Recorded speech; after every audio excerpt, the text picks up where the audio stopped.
is which words got remembered. I'm going to plot them on the graph, so we'll see which words are most memorable in the sequence. So here we go. Commit to memory the following words for me, please. Car, helicopter, voice, foot, hat, river. Okay, write down as many words as you can remember in that sequence. Okay, most of you have finished writing, so we'll stop there. So it's not a competition about how many words I can remember. It's an observation about the way we retain and remember information. So I'm going to look for a show of hands and just plot which words got remembered. First word was car, so quick show of hands. So that's full house, 10 people remembered that. Second word was helicopter, and 15 was river. 1, 2, 3, 4, 5, 6. Okay. So let's just plot that out. Okay. So the idea of this is that we're looking at a phenomena known as recency and primacy, which simply has to do with primacy, the first things I hear, and recency, the most recent, the last thing I've heard. A perfect recency and primacy curve would have very high retention at the beginning. It would have low retention at the end and recover at low retention in the middle and recover at the end, but not recover as well as the beginning.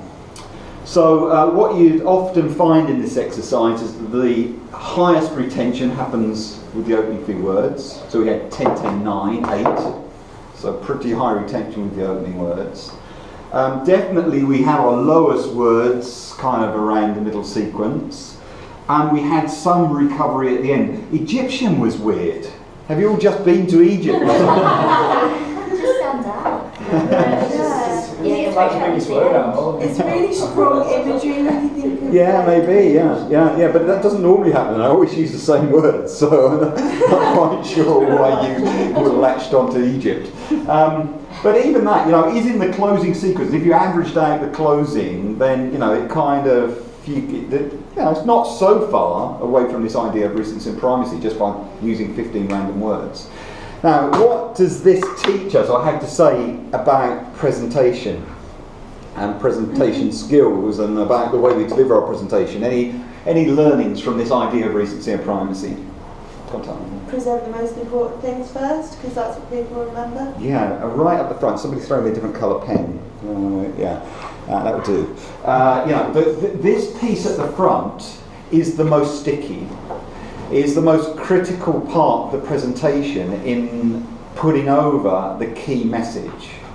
Now that's a really important lesson, because where do we spend most of our time and effort when we're preparing our presentations? In the middle, in all the body.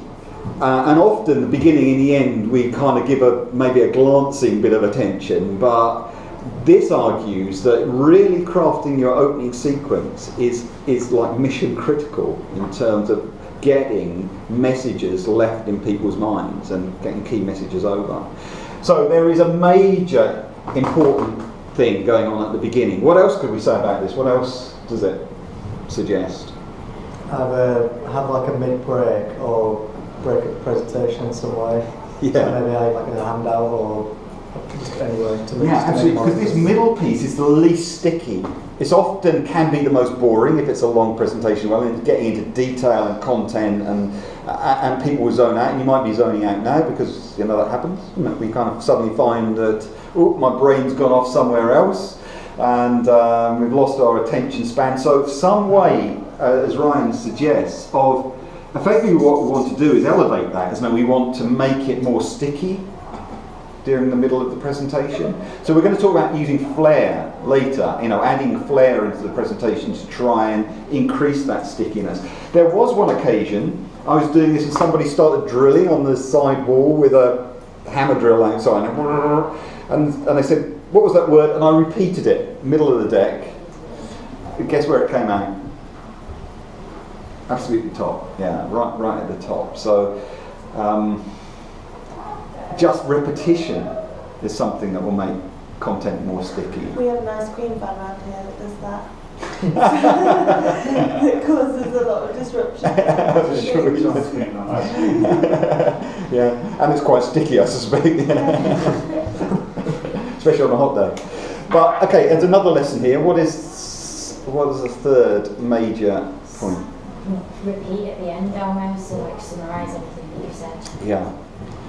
We're missing an opportunity if we don't capitalise on the closing sequence and making sure again that we're re-emphasising the key elements of the message. Because that's the last thing they hear. That's the thing, so the first things are majorly sticky, but these last things are the second most sticky in the sequence. Yeah, you've got to have a takeaway at the end of some message. And I tell you that some of our presentations are finished. Any more questions? No, okay, thank you. And then it just drifts off and it is a weak finish. It is a weak finish, yeah. We definitely want to encourage this afternoon moving away from that thing of, any more questions? Which kind of feels like at last we've got to run out of things to say, any more questions? And really capitalise on what do you want your audience to do? Get back to that idea of what am I trying to engender in my audience? What response do I want from them? Let's kind of build that. So today we are going to be quite simple in our consideration of presentation structure. And we're going to talk about a beginning, a middle and an end effectively. We don't need to go more complex than that. But what we want to avoid doing is spending all our prep time in the middle, because the opening sequence, closing sequence are the things that make a message most memorable. And so we're really going to focus on how we do that and what that looks like.